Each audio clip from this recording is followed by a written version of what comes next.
Advocate Vasant സിറിയക്ക് CPIM-ന്റെ രാഷ്ട്രീയം മനസ്സിലാക്കാൻ നിങ്ങൾക്ക് സമൂഹ മാധ്യമങ്ങളിൽ ആരെങ്കിലുമൊക്കെ പങ്കുവെക്കുന്ന ഏതെങ്കിലും സ്ക്രീൻഷോട്ടുകളോ അതൊക്കെ എടുത്ത് അതിൻ്റെ ഏതെങ്കിലും ഒരു ഭാഗത്ത് ഉള്ള പ്രയോഗങ്ങളോ ഒക്കെ എടുത്ത് ചൂണ്ടിക്കാട്ടിയാണോ നിങ്ങൾക്ക് CPM-ന്റെ രാഷ്ട്രീയം ഇതാണെന്ന് ജനങ്ങളുടെ ഇടയിലേക്ക് പറയാൻ സാധിക്കുന്നത്? CPM-നെ അത്രയ്ക്ക് ചെറുതായി നിങ്ങൾ കാണേണ്ടതുണ്ടോ, അതോ CPM-നെ അത്രയ്ക്ക് നിങ്ങൾ ഭയപ്പെടുന്നത് കൊണ്ട് തന്നെയാണോ KK ശൈലജ ടീച്ചറിന് വടകരയിൽ ഉണ്ടാകാൻ സാധ്യതയുണ്ടായിരുന്നൊരു വിജയത്തെ അല്ലെങ്കിൽ ആ ഒരു ഇമേജിനെ തകർക്കുക എന്ന നിങ്ങളുടെ ആദ്യമേ ഉള്ളൊരു ബുദ്ധിയുടെ ഭാഗമായിട്ടാണ് ഇത്തരം പ്രയോഗങ്ങളൊക്കെ ഉണ്ടായിട്ടുള്ളത് എന്ന് ഇന്നിപ്പോൾ ഗോവിന്ദമാഷ് ഉൾപ്പെടെ അത് കൃത്യമായി അതിൻ്റെ ഒരു ക്രോണോളജി പറയുന്നുണ്ടായിരുന്നു. എന്താണ് UDF ഇത്തരം ഘട്ടങ്ങളിലൊക്കെ ചെയ്തിട്ടുള്ളത് എന്നതിൻ്റെ ഒരു ചരിത്രം തന്നെ പറയുന്നുണ്ടായിരുന്നു. അത് തള്ളിക്കളയാൻ പറ്റുന്നതല്ലല്ലോ. ഡോക്ടർ ലാൽ, ഗോവിന്ദൻ മാഷിന്റെ ക്രോണോളജിക്ക് ഉത്തരം പറയുന്നതിന് മുമ്പ് എന്റെ സഹപാനലിസ്റ്റ് ലിജീഷിന്റെ ക്രോണോളജിക്ക് ഉത്തരം പറയേണ്ടതുണ്ട്. അദ്ദേഹം പറഞ്ഞു പോകുന്നത് എന്താണ്? ഒന്നാമതായി അദ്ദേഹം പറയുന്നു, നോക്കൂ, ഇത് കേസിൽ പ്രതി ചേർക്കപ്പെട്ടിരിക്കുന്ന കേരളത്തിൽ പിണറായി വിജയൻ എന്ന് പറയുന്ന അചഞ്ചലനായ ആഭ്യന്തരമന്ത്രിയുടെ കീഴിലുള്ള പോലീസ് കേരളത്തിലെ ഹൈക്കോടതിയിൽ കൊടുത്തിരിക്കുന്ന റിപ്പോർട്ടിൽ പ്രതി ചേർക്കപ്പെട്ടിരിക്കുന്ന ഡിവൈഎഫ്ഐയുടെ ബ്ലോക്ക് പ്രസിഡന്റ് ഇതാ ഇങ്ങനൊരു പ്രചരണം നടക്കുന്നുണ്ട് കേട്ടോ, അതിൽ നമ്മൾ ശ്രദ്ധ പാലിക്കണം എന്ന രീതിയിലാണ് പ്രചരിപ്പിച്ചത് എന്നെങ്കിൽ നിങ്ങളുടെ പോലീസ് സംവിധാനം പരാജയമല്ലേ ലിജീഷേ?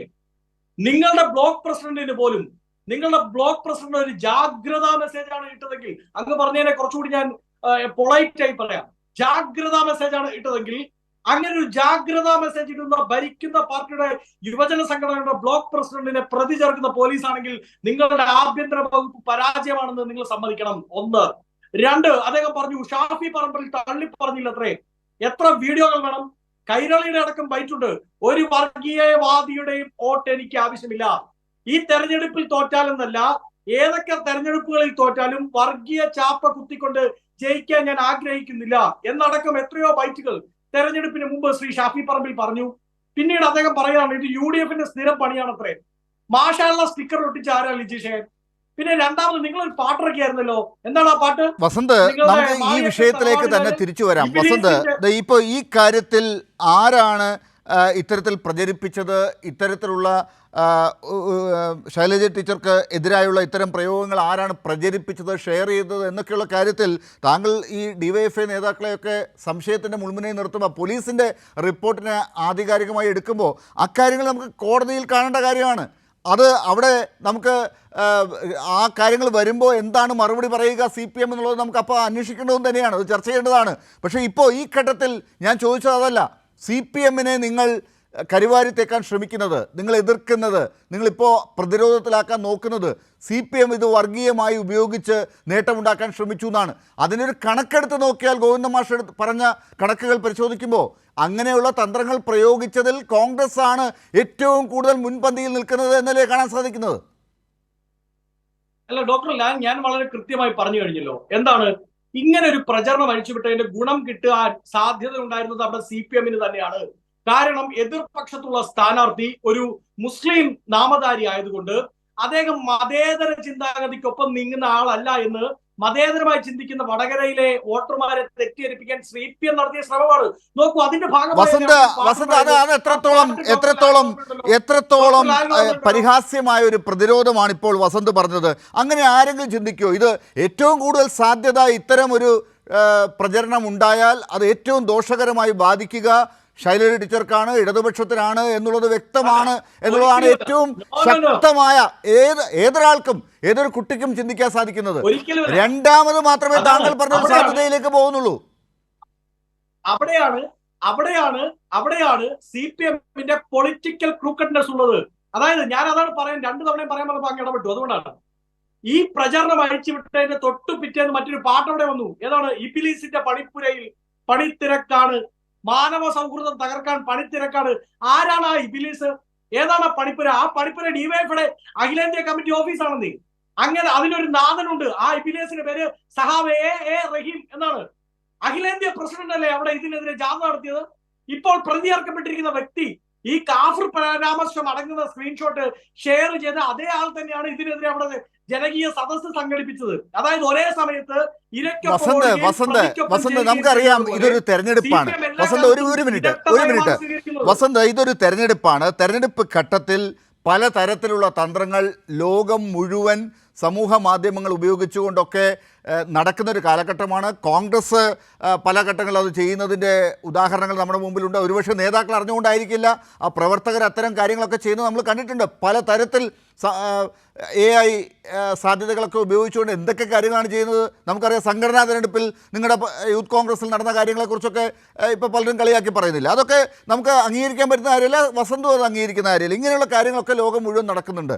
പക്ഷേ അതൊക്കെ അങ്ങറ്റം വരെ ഉള്ള ഓരോ താത്വികമായ കാര്യങ്ങളും ലോജിക്കലായും ഒക്കെ ചിന്തിച്ച് അതിൻ്റെ റിസൾട്ട് ഉണ്ടാക്കാൻ വേണ്ടിയിട്ടല്ല, അപ്പോഴപ്പോഴായിട്ട് അതിനൊരു റിസൾട്ട് അവർ പ്രതീക്ഷിക്കുന്നുണ്ടാവും. ഒരു സാധനം ഇട്ട് കഴിഞ്ഞാൽ, ഒരു സ്ക്രീൻഷോട്ട് ഇട്ട് കഴിഞ്ഞാൽ അപ്പോൾ അത് ആർക്കാണ് ഗുണകരമായി ഭവിക്കുക, ദോഷകരമായി ഭവിക്കുക, അത്രമാത്രമേ അവർ ചിന്തിക്കുന്നുള്ളൂ. ചെയ്യുന്നവർ ആരായാലും ഇവിടെയും അത് തന്നെയാണ്. അതായത് ലാസ്റ്റിൽ ഇതെല്ലാം കൂടി ചിന്തിച്ച് ആളുകൾ സ്ക്രീൻഷോട്ടിൻ്റെയൊക്കെ ഉടമയൊക്കെ കണ്ടുപിടിച്ച് ഇത് അവരെന്താണ് ഉദ്ദേശിച്ചതെന്നൊക്കെ നോക്കി വസന്ത് പറഞ്ഞതുപോലെ അതിൻ്റെ ഒരു റിസൾട്ടിലേക്ക് പോവുകയല്ല ചെയ്യുന്നത്. വസന്തിനും അത് അറിയാവുന്നതല്ലേ? ഡോക്ടർ ലാൽ, അങ്ങനെയാണെങ്കിൽ അങ്ങ് പറയുന്നത് അങ്ങ് ലഘൂകരിക്കുകയാണല്ലോ. DYFIയുടെ ഒരു ബ്ലോക്ക് പ്രസിഡന്റ് ആണ് ഇതിന് പിന്നിലെന്ന് തന്നെ ഇരിക്കട്ടെ. അങ്ങനെയാണെങ്കിൽ ഒരു ബ്ലോക്ക് പ്രസിഡന്റ് നേതൃത്വം അറിഞ്ഞുകൊണ്ടാണ് ഇത്തരം പണി ചെയ്യുന്നത് എങ്ങനെ ആരോപിക്കും? ഇല്ല, എനിക്കറിയില്ല. ഞാനിപ്പോ ഈ താങ്കൾ അത് എങ്ങനെയാണ് സ്ഥാപിക്കാൻ ശ്രമിക്കുന്നത് എനിക്കറിയില്ല. DYFIയുടെ ഈ ബ്ലോക്ക് പ്രസിഡന്റിനെ കുറിച്ച് പറഞ്ഞത് താങ്കൾ പറഞ്ഞത് അദ്ദേഹം ഇപ്പൊ നേരത്തെ ലിജീഷു അത് ചൂണ്ടിക്കാട്ടി, അദ്ദേഹം ഇത് ചെയ്യരുത്, ഇത് തെറ്റായ ഒരു കാര്യമാണ്, ഇത് മോശപ്പെട്ട കാര്യമാണെന്ന് അവരുടെ ഗ്രൂപ്പുകളിലൊക്കെ അറിയിക്കാൻ വേണ്ടിയിട്ട് ചെയ്ത ഒരു കാര്യമായിട്ടാണ് ഇപ്പൊ ഇവിടെ വിശദീകരിക്കപ്പെട്ടത്. അല്ലാതെ അവരാരെങ്കിലും ഇത് ചെയ്തു എന്നുള്ളതല്ലോ. അങ്ങനെയുള്ള ഒരാളെ എന്തിന് കേരളത്തിലെ പോലീസ് പ്രതികരിക്കണം? ഞാനും ഈ ചർച്ചയിൽ ഇരിക്കുന്ന 3 പേരും പ്രാക്ടീസിംഗ് ലോയേഴ്സ് ആണ്. അങ്ങ് വളരെ കൃത്യമായി ഡോക്ടറേറ്റ് ഉള്ള അത്രമാത്രം വിദ്യാഭ്യാസമുള്ള ഒരാള്. കേരളത്തിലെ പോലീസ് ഒരാളെ ഇങ്ങനെ ഒരു ജാഗ്രതാ മെസ്സേജ് ഇട്ടാൽ, ഒരു വാർണിംഗ് മെസ്സേജ് ഇട്ടാൽ തീർച്ചയായിട്ടും അങ്ങ് തെറ്റിദ്ധരിപ്പിക്കരുത്. അങ്ങൊരു വക്കീലായതുകൊണ്ട് അങ്ങ് ഈ പറഞ്ഞ ക്വാളിറ്റിയൊക്കെ നമുക്ക് എല്ലാവർക്കും ഉള്ളത് കൊണ്ട് തന്നെ ഞാൻ മനസ്സിലാക്കിയിരിക്കുന്നത്, ഒരാൾ ഒരു പ്രചരണത്തിന് കാരണക്കാരനായാൽ അത് അറിഞ്ഞുകൊണ്ടോ അറിയാതെയോ ആണെങ്കിൽ പോലും അത്തരത്തിലൊരു ഷെയറിംഗ് നടത്തിയാൽ അതൊരു കേസാകും. അത് എന്താണ് അതിൻ്റെ ഉദ്ദേശ ലക്ഷ്യം, എന്നൊക്കെ രണ്ടാം ഘട്ടത്തിൽ നമുക്ക് പറയാൻ പറ്റൂ. ഒരിക്കലുമില്ല. അല്ല, ലിജീഷ് പറയുന്നത് അതിൽ വാർണിംഗ് മെസ്സേജ് ഉണ്ടായിരുന്നു എന്നാണ് പറയുന്നത്. അങ്ങനെ വാർണിംഗ് മെസ്സേജ് ഉണ്ടെങ്കിൽ പ്രതികരിക്കപ്പെടില്ല. 1 2 അല്ല, അത് തെളിയിക്കേണ്ട കാര്യമാണ്. കോടതിയിൽ വാദിക്കേണ്ട കാര്യമാണ്. വീഡിയോ ഉണ്ടെന്ന് പറഞ്ഞത് CPMന്റെ ജനറൽ സെക്രട്ടറി ഗോവിന്ദ മാഷല്ലേ, അവിടെ ശൈലജ ടീച്ചറിന്റെ വീഡിയോ ഉണ്ടെന്ന് പറഞ്ഞത്. എന്തിയാ വീഡിയോ?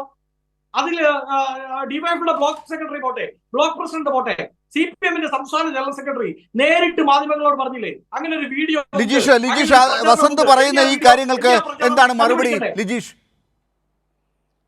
അല്ല, ഇതിനകത്ത് റിബേഷ് മാഷ് ഇതിനകത്ത് റെഡ് എൻകൗണ്ടറിൽ പോസ്റ്റ് ചെയ്തത് ഈ കാഫിർ സ്ക്രീൻഷോട്ടുമായി ബന്ധപ്പെട്ട് അതിനകത്ത് എഴുതിയിരിക്കുന്നത് ഇങ്ങനെയാണ്: തോൽക്കുമെന്ന് തോന്നിയപ്പോൾ എന്തൊരു വർഗീയ പ്രചരണമാണ് ലീഗ് നടത്തുന്നത് എന്ന് പറഞ്ഞുകൊണ്ടാണ് എഴുതുന്നത്.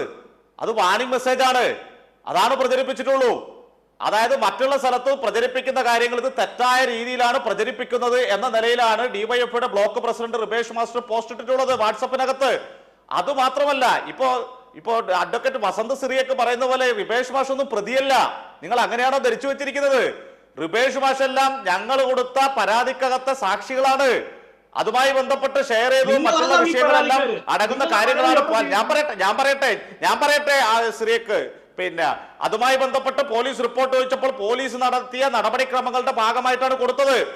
അത് സംബന്ധിച്ച് പോലീസ് ചോദ്യം ചെയ്തപ്പോൾ റിബേഷ് മാഷ് പറഞ്ഞു, എന്റെ ഫോൺ നിങ്ങൾ എടുത്ത് പരിശോധിക്കൂ, ശാസ്ത്രീയമായ പരിശോധന നടത്തൂ, അതുമായി ബന്ധപ്പെട്ട് ഇത് എവിടെ നിന്നൊക്കെയാണ് വന്നത് നിങ്ങൾ പരിശോധിക്കൂ, അതിന്റെ ഉറവിടം കണ്ടെത്താൻ കഴിയും എന്ന് പറഞ്ഞുകൊണ്ട് റിബേഷ് മാസ്റ്ററുടെ ഫോണ് പോലീസിന് കൈമാറിയതാണ്. ഇല്ലെങ്കിൽ ഞങ്ങൾക്ക് അവിടെ ഫുൾ സ്റ്റോപ്പ് ഇട്ടൂടെ, ഇത് എനിക്കൊന്നും അറിയില്ല, ഞങ്ങൾക്കിതൊന്നും അറിയില്ല, നിങ്ങളിതൊന്നും നോക്കേണ്ട കാര്യമില്ല എന്ന് പറഞ്ഞ് റിബേഷ് മാസ്റ്റർക്ക് പോയിക്കൂടെ? അങ്ങനെയല്ലല്ലോ ചെയ്തത്. റിബേഷ് മാസ്റ്റർ അയാളുടെ ഫോൺ കൊടുത്തു പോലീസിന്, നിങ്ങൾ ഫോറൻസിക് പരിശോധന നടത്തുമെന്ന് പറഞ്ഞു. അതുമായി ബന്ധപ്പെട്ട് പ്രതികളെ കണ്ടെത്തൂ എന്ന് സോഴ്സ് പറഞ്ഞാ പോരെ? പറഞ്ഞു. പോലീസ് സോഴ്സ് പ്രതികളെ പറഞ്ഞാ കണ്ടെത്തട്ടേന്ന്. എന്തിനാണ് സോഴ്സ് വസന്ത പറഞ്ഞാ സിറിയക്കിന് പോരെ? ഈ ധൃതി? പോലീസ് ലിജീഷേ, പ്രതികളെ കണ്ടെത്തട്ടേന്ന്. ലിജീഷ് ആ സോഴ്സ് ഫോറൻസിക് പറഞ്ഞാ പരിശോധന പോരെ? നടത്തി കണ്ടെത്തട്ടെ. സോഴ്സ് പറഞ്ഞാ പോരെ? നിങ്ങൾ ഈ പറഞ്ഞ അല്ല ലിജീഷ്, അടുക്കൊരു എന്നോട് വസന്ത് റിബേഷ് അടുക്കൊരു വസന്ത് നമുക്ക് അതല്ല, അങ്ങനെ റിബേഷ് ഒരാൾ മാസ്റ്റർ നിർബന്ധിക്കാൻ സാധിക്കുമോ? അതല്ല, നമുക്കത് നിർബന്ധിക്കാൻ സാധിക്കുമോ? അക്കാര്യത്തിൽ അതൊരു കേസാണ്. വസന്ത് സിറിയക്കിന്റെ അല്ലെന്നേ, ആ സോഴ്സ് അതൊരു റിബേഷ് കേസാണ്, പറഞ്ഞാ അതൊരു പോരെ? കേസാണ്. ഇപ്പൊ റിബേഷ് പറയണ്ടേ? കോൺഗ്രസും CPM രണ്ട് ഭാഗത്ത് നിൽക്കുന്ന ഒരു കേസാണ്. ഇതൊരു തെരഞ്ഞെടുപ്പുമായി ബന്ധപ്പെട്ടുണ്ടായിട്ടൊരു കേസാണ്. ആ കേസിൽ ഇപ്പോൾ കാര്യങ്ങൾ വിശദീകരിക്കേണ്ട ഒരു ഘട്ടമുണ്ട്. അത് അവർ തന്ത്രപരമായി തന്നെ അത് കോടതിയിൽ പറയാമെന്ന് പറഞ്ഞ് വെച്ചുകൊണ്ടിരിക്കുമ്പോൾ നിങ്ങൾ അതല്ല, അതിന് മുമ്പ് തന്നെ കാര്യങ്ങളൊക്കെ പുറത്ത് പറയണം, നിങ്ങൾ അതനുസരിച്ച് ബാക്കി കാര്യങ്ങൾ മുന്നോട്ട് കൊണ്ടുപോകുമെന്ന് പറഞ്ഞാൽ അവർ സമ്മതിച്ചു തരുമോ? നമുക്കത് കാത്തിരിക്കാം.